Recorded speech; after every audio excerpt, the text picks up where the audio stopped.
Hello friends, नमस्कार and welcome to समाधान। साथियों, उम्मीद है कि आप सब अच्छे होंगे और साथ ही साथ आपकी स्टडी भी अच्छे से चल रही होगी। साथियों, बीएसएससी सीजीएल 4 इसके जितने भी कंपटीशन के छात्र हैं उन सब के लिए खुशखबरी है। देखिए, सबसे पहले जब वैकेंसी आई थी तो 1064 एएसओ की पद थी और तब हमने बताया था आपको कि इसमें आपको 342 एएसओ की पद ऐड होगी, जो बाद में आपको ऐड होकर के दिखी भी, आगे मैं दिखाऊंगा आपको। तो अभी 1406 पद हो गई है एएसओ की। लेकिन फिर मैं यहाँ पे बता रहा हूँ आपको कि फिर से एएसओ की सीट बढ़ने जा रही है। आपको सुनकर के विश्वास नहीं होगा, लेकिन मैं बताऊँगी एग्जैक्ट आंकड़ा कितना यहाँ पे अभी एएसओ का पद ऐड हो सकता है। यानी कि देखिए, इससे बेहतरीन मौका एएसओ बनने के लिए आपके पास शायद कभी आए, क्योंकि सीजीएल 3 में भी अच्छी खासी सीट थी, लेकिन उस समय 1360 एएसओ का पद था केवल, और अभी ही इसमें 1406 वैकेंसी हो चुकी है। यानी कि सीजीएल 3 से ज़्यादा तो सीट आपका एएसओ का सीजीएल 4 में है। और इसके अलावा भी फिर से एएसओ का सीट बढ़ने जा रहा है, और एएसओ का सीट ही नहीं, यहाँ पे और भी कई सारे पद जुड़ने जा रहे हैं, जिसकी मैं आंकड़ा बताऊँगा यहाँ पे। और आपकी वैकेंसी एक तरीके से लगभग डबल होने जा रही है। फिलहाल मान के चले कि 3000 प्लस वैकेंसी तो ईजिली आपके पहुँच रही है, और ये सभी पद जो जुड़ रहे हैं उसके बारे में हम लोग जानेंगे। और आप देखिए, ये आपके फ्यूल का काम करेगा। जब गाड़ी चलती है रेगुलर वे में ना, तो फ्यूल जब कम होता है तो गाड़ी स्लो हो जाती है, फ्यूल आपको लेना पड़ता है। और ये जो वैकेंसी ऐड हो रही है ना, एक तरीके से मोटिवेशन काम करेगा, आपको फ्यूल का काम करेगा। क्या आप चाहते हैं कि आप भी यहाँ पे हो, यानी 2026 में आपका यहाँ पे जॉब हो, तो बिल्कुल आपको तैयारी में लग जाना चाहिए। अगर आप चाहते हैं कि लोग आपको यहाँ पे देखें, तो कोशिश कीजिए कि अभी आपको लोग ना देखें, क्योंकि इतना मेहनत कीजिए, सारा चीज़ भूल जाइए, एक सीट कन्फर्म कर लीजिए एएसओ का। आइए पूरी डिटेल्स में हम लोग इसके बारे में जानते हैं। देखिए, आप जब सिलेक्ट होंगे तो यहीं पे आपको जॉब का मौका मिलेगा। कितना बेहतरीन, पटना में रह करके आपको जॉब करने का मौका मिल रहा है। इससे बढ़िया मौका तो हो ही नहीं सकता है। इसके अलावा देखिए, बीएसओ का एग्ज़ाम है, उसके रिगार्डिंग सीटों की अगर आप लोग बार बार पूछ रहे हैं कि सर इसमें सीट बढ़ेगी कि नहीं बढ़ेगी, तो उसकी एग्जैक्ट फिगर हम बताएंगे आपको। और तो चैनल पे आप लोग पहले सुनिश्चित कर लीजिए कि जुड़े हों, नहीं जुड़े हैं तो जुड़ जाइए। ये वैकेंसी जब जारी की जाती है तो देखिए, इसमें क्वालिफिकेशन तो आप लोग जन्म करते हैं, क्योंकि फॉर्म भरा गया ऑलरेडी। तो 1064 इसमें एएसओ का पद था उसमें। और तब हमने आपको बताया था कि एएसओ की जो सीटों की संख्या है वो बढ़ने वाली है। और इसमें जो एएसओ की सीटों की संख्या दी गई थी, इसमें देखिए अब सब अलग अलग कैटेगरी का था। ईबीसी का 101 था, और बाद में क्या हुआ था कि इनकी वैकेंसी डिक्रीज़ कर दी गई थी। तो आप सबका लगातार कमेंट आता था कि सर इस पर आवाज़ उठाइए। तो हमने कई बार आपका आवाज़ उठाया और उसका आपको फ़ायदा भी मिला, आपका सीटें भी बढ़ी। तो अभी देखिएगा यहाँ पे सबसे पहले देखिए, बाद में क्या हुआ कि इसमें 60 और रिक्तियाँ ऐड हुई थी, जो कि आपका उद्योग विस्तार पदाधिकारी का था, इंडस्ट्रियल एक्सटेंशन ऑफिसर। ठीक है, तो आईईओ इसको बोल सकते हैं, इंडस्ट्रियल एक्सटेंशन ऑफिसर। और इसमें 60 पद अलग अलग कैटेगरी में यहाँ पे ऐड हुए थे।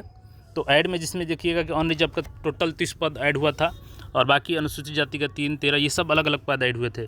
बट यहाँ पे दिक्कत ये हुई थी कि ईबीसी का यहाँ पे सीट 46 कर दिया गया था। तो जब मैंने 342 पदों का आंकड़ा बताया था आपको कि 342 पद ऐड होने वाली है, तो लेकिन मैंने साथ ही ये भी बताया था, क्योंकि बहुत से लोग 400 प्लस, इवन 450 प्लस बोल रहे थे कि ऐड होगा, लेकिन उसको मैंने डिनाई किया है। वो वीडियो में जाकर देख लीजिए। मैंने बताया था कि इतने ज़्यादा पद ऐड नहीं होंगे। और यहाँ पे एग्जैक्ट आंकड़ा आपको बता दें कि अभी आपका 342 पद आपका ऐड होने जा रहा है। एएसओ का, प्योरली एएसओ का पद है वो, और उसमें आप किसी भी स्ट्रीम से ग्रेजुएशन किए हैं तो उसके लिए एलिजिबल होंगे। तो अब बात करें कि पदों की संख्या कितनी हो जाएगी, तो देखिए 1064 पहले से है और 342 अभी ऐड होने जा रहा है। तो लगभग ये आपका हो जाएगा 14 से 6 पद। अब देखिए, जो वीडियो फुटेज हमने दिखाया ना, वो 20 अक्टूबर का न्यूज़ दिया था आपको, और देखिए कि 21 नवंबर का नोटिस है, यानी 1 महीने पहले हमने आपको बता दिया था एग्जैक्ट।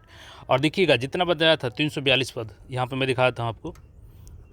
इसलिए मैं दिखाया कि बहुत से लोग आते हैं और कमेंट करके चले जाते हैं कि आप लोग ऐसे ही बोलते हैं। तो देखिए, ऐसे नहीं बोलते हैं। देखिए, 342 पद ऐड हुआ था ना, और एग्जैक्ट मैंने यही फिगर बताया था। और उस समय ईबीसी के जो भाई दुखित थे सीटों को लेकर के, तो इनको अच्छी खासी यहाँ पर सीट मिली थी, 116 सीट ऐड हुई थी इनको। तो टोटल इनकी सीट 163 हो गई थी।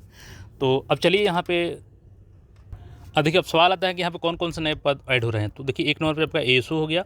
एएसओ का फिर से, जी हाँ सही सुन रहे हैं आप, एएसओ का फिर से पद ऐड होगा। इसके अलावा आपका यूडीसी का पद है, और भी कई सारे पद हैं जो ऐड होंगे। तो देखिए, अभी क्या है कि आदेश दिया गया है बिहार सरकार की तरफ से कि जितने भी डिपार्टमेंट्स हैं, चूँकि जेडी की बैठक भी है इसको लेकर के 12 दिसंबर को, कि 31 दिसंबर के पहले सारी वैकेंसी जितनी भी, और वो कंडीशन क्या लिखा गया है कि 31 मार्च 2026 के अनुसार भी जो रिक्तियाँ खाली उसको भी इसमें रोस्टर में शामिल कर लिया जाए और इसको नियुक्ति में शामिल किया जाए, जिससे कि अधिक से अधिक रोजगार और नौकरी दिया जा सके 2026 में। तो यहाँ पे एएसयू कितनी सीटें ऐड होने जा रही है, यूडीसी की सब आंकड़ा हम लोग देखेंगे यहाँ पे। देखिएगा ये आपका 14 दिसंबर का नोटिस है। और आप सबको मैं बता दूं कि बड़े लेवल पे अभी प्रमोशन किया गया है जो सीजीएल में कार्यरत अभ्यर्थी हैं, यानी कि एएसयू के पद पर जो कार्यरत हैं इनको प्रमोट करके एएसयू बनाया गया है। जो एएसयू पर कार्यरत हैं इनको प्रमोट करके जो डिप्टी सेक्रेटरी हो गया, जॉइंट सेक्रेटरी हो गया, इन सब पदों पर, अवर सचिव, ये सब पद पर इनका प्रमोशन किया गया है अलग अलग में। तो यहाँ पे देखिएगा जो सहायक प्रशाखा पदाधिकारी को प्रशाखा पदाधिकारी का उसके विहित वेतनमान स्तर लेवल 9 में, तो चूँकि लेवल 7 में आपका जॉब होता है एएसयू में, और जब प्रमोट करते हैं तो आप लेवल 9 के अधिकारी होते हैं, वही जो कि आपका एक सीनियर डिप्टी कलेक्टर का लेवल होता है। ठीक है, तो यहाँ पे देखिएगा क्रम संख्या 1 से शुरू हुआ है। ये अभी वर्तमान में सहायक प्रशाखा पदाधिकारी हैं और इनका प्रमोशन कर दिया गया है। ये पटना जिला जैसे श्री प्रमोद कुमार, अब ये बन जाएंगे क्या, तो एएसयू बन जाएंगे सेक्शन ऑफिसर, सहायक प्रशाखा पदाधिकारी। इस तरीके से नीचे मैं आपको लिस्ट दिखा दूं टोटल कितने पदाधिकारियों का प्रमोशन हुआ है जो कि अपर लेवल में गए हैं, एएसयू लेवल में गए हैं। तो नीचे मैं आपको दिखाता हूं, देखिए टोटल 90 हैं यहाँ पे, जो टोटल 90 पद है, इतने लोगों का प्रमोशन एएसयू में हो गया, यानी कि जो 90 एएसयू की सीटें हैं फिर से वैकेंट हो चुकी है। और चूँकि 31 आदेश किया गया है कि 31 मार्च 2026 तक जितने भी सीटें खाली हो रही हैं उन सबको रोस्टर क्लियर करके जल्द से जल्द जीएडी को भेजा जाए और जीएडी संबंधित आयोग को भेजेगी। तो जो एएसयू की सीटें हैं यहाँ पे 90 प्लस मान के चलिए, इसमें कम से कम मिनिमम आपका 67 से 70 तो ऐड होने ही जा रहा है। ठीक है, अगर प्रमोशनल सीटें ऑलरेडी अपने वैकेंट नहीं होगी तो हो सकता है कि 90 की 90 सीटें भी ऐड कर दें। अब ये डिपेंड करता है कि जीएडी इनको नोटिस भेजता है कि नहीं भेजता है ऐड करने के लिए, क्योंकि यहाँ पे जो 90 है वो 90 सीटें खाली हो चुकी है। और इसके अलावा जो यूनिवर्सिटीज़ हैं, कॉलेजेस हैं, वहाँ पे जो यूडीसी का है और भी जैसे सीजीएल डिपार्टमेंट में आपका सचिवालय में यूडीसी का जो पद है वो सारे भी पद खाली हैं। और सीजीएल 3 में भी देखा आपने कि यूडीसी का पद नहीं था, तो वो सारे पद यहाँ पे फिल किए जाएंगे। और देखिए इसके लिए प्रॉपर जो 12 दिसंबर को बैठक हुई थी उसमें निर्देश क्या दिया गया था, देखिए यानी कि जो विभिन्न आयोग है यहाँ पे सभी देख लिए, बिहार राज्य के अंतर्गत सभी प्रशासनिक विभागों, सभी प्रमंडलीय कार्यालयों, पुलिस मुख्यालय के अधीन सभी कार्यालयों, सभी संग्रहालयों, विभिन्न आयोगों इत्यादि में दिनांक 31/3/2026 तक की रिक्ति के आधार पर 31 दिसंबर 2025 तक सामान्य प्रशासनिक विभाग को त्रुटि रहित अधिसूचना उपलब्ध कराने के निर्देश दिया गया है। यानी कि जो पूरी संभावना है कि 90 जो सीटें खाली हुई हैं इसमें से मैक्सिमम 70 या मैक्सिमम 90 तक, मिनिमम कम से कम 70 तो आना ही चाहिए। इसको जीएडी अगर भेज देती है सीजीएल 4 में तो ये ऐड हो जाएगा।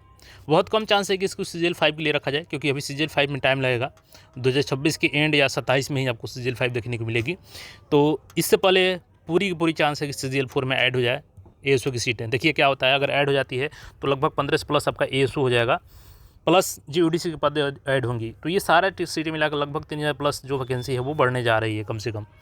और एग्ज़ाम की जहाँ तक बात हो गई तो देखिए एग्ज़ाम को लेकर के भी यहाँ पे निर्देश दिया गया है, जो भी यहाँ पे देखिए सभी आयोग को शामिल किया गया है। और देखिए मैं आपको दिखाता हूँ यहाँ पे,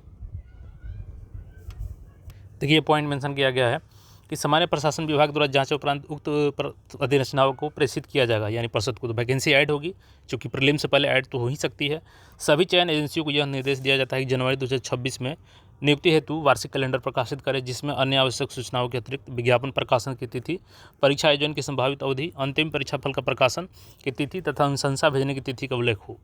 यह भी निर्देश दिया जाता है कि संबंधित पद पर जो भी परीक्षा या था प्रारंभिक मुख्य साक्षात्कार नियमावली में प्रावधानित हो, उसके अनुसार इसकी पूर्ण प्रक्रिया, यानी कि जितनी भी स्टेप में एग्जाम हो, पूर्ण प्रक्रिया आपकी जो है 31/12 यानी कि 2026 क्रॉस नहीं करनी चाहिए, 2026 के अंदर में ही इसको कंप्लीट कर लेना है। तो ठीक है, देखिए सितंबर से अक्टूबर में आपका टारगेट है सीजीएल 4 कंप्लीट करने का सरकार का।